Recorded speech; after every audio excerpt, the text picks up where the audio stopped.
नमस्कार, हमारे YouTube channel में आपका स्वागत है।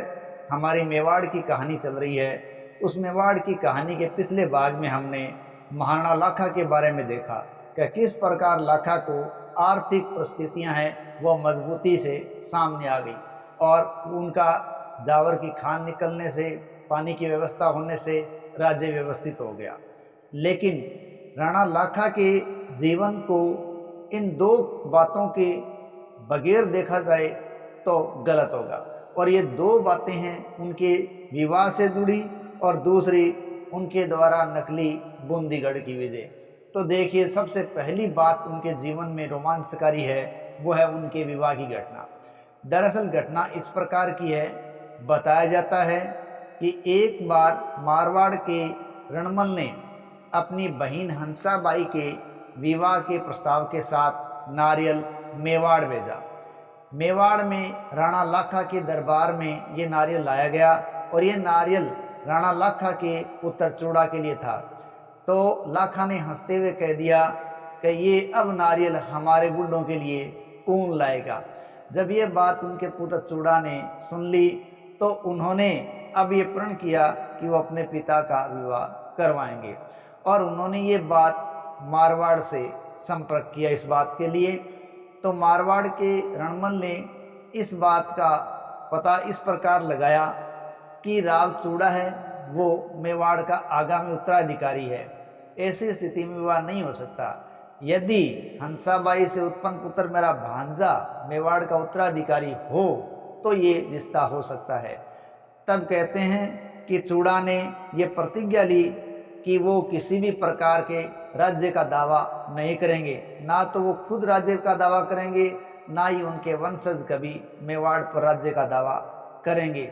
इस प्रकार की प्रतिज्ञा करने के कारण उनको मेवाड़ में भीष्म पिता के रूप में देखा गया और रणमल ने अपनी बहन की शादी लाखा के साथ कर दी। इस प्रकार लगभग जब लाखा की शादी हंसाबाई से हुई तो लाखा की उम्र लगभग 62 वर्ष बताई जाती है। इस प्रकार लाखा ने हंसाबाई ने वृद्धावस्था के अंदर विवाह किया था। इस विवाह से राणा लाखा और हंसाबाई से पुत्र उत्पन्न हुआ मोक्कल, और ये मोक्कल बाद में शासक बना और राणा लाखा के पश्चात राव चूड़ा ने अपना संपूर्ण सहयोग मोक्कल को दिया था। इस प्रकार ये कथा ये दर्शाती है कि एक पिता के लिए पुत्र राव चूड़ा ने एक प्रतिज्ञा ली और उसे पूरा भी किया, और इसी प्रतिज्ञा के कारण चूड़ावत जो चूड़ा के वंशज थे उनको मेवाड़ के अंदर विशेष दर्जा दिया गया, प्रथम श्रेणी का बनाया गया। और उनके जीवन की दूसरी कहानी इस प्रकार की है कि नकली बूंदी के गढ़ को जीता गया। दरअसल ये जो कहानी है वो बूंदी के कवि सूर्यमल के मिश्रण है। उनकी रचना वंश भास्कर के आधार पर बताई जाती है। उसमें बताया जाता है कि महाराणा हमीर जब तक जी रहे थे तब उनके बेटे कुंवर छत्रसी है वो उनके जीवन काल के अंदर ही मारे गए। इसलिए हमीर के बाद उनके पोते महाराणा लाखा है वो मेवाड़ के शासक बने थे। लेकिन महाराणा लाखा जो शासक बने तो उन्हें गद्दी पर बैठने के तुरंत बाद ये तय कर लिया था कि मैं बूंदी पर अधिकार करके रहूँगा, और जब तक मैं बूंदी पर अधिकार नहीं करूँगा मैं तब तक भोजन नहीं करूँगा। ये उन्होंने प्रण कर लिया। लेकिन ये प्रण करने से मेवाड़ के सरदारों के बीच बड़ा ही मुश्किल का काम खड़ा हो गया, क्योंकि मेवाड़ वालों ने सलाह दी कि इतनी जल्दी ये सब संभव नहीं है, आप इतनी जल्दी ये नहीं जीत सकते। इसलिए कहते हैं कि उन्होंने लाखा को सलाह दी कि आप मिट्टी का नकली दुर्ग बनवाइए और उस नकली बूंदी के दुर्ग को आप कुछ सिपाही वहाँ रखो, उस पर आक्रमण करके जीत लो, असलियत आगे देखेगी।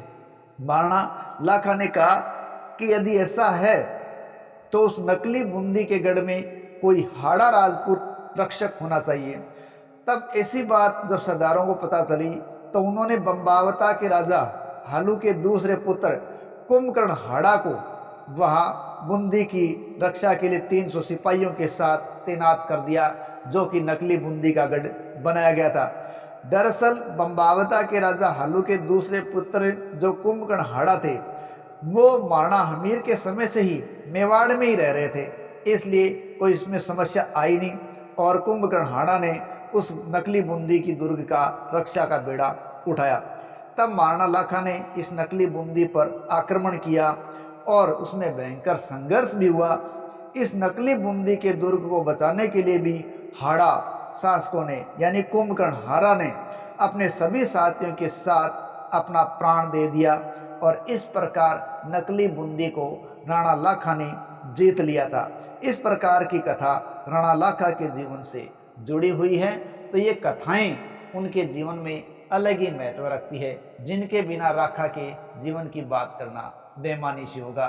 जय हिंद, जय भारत।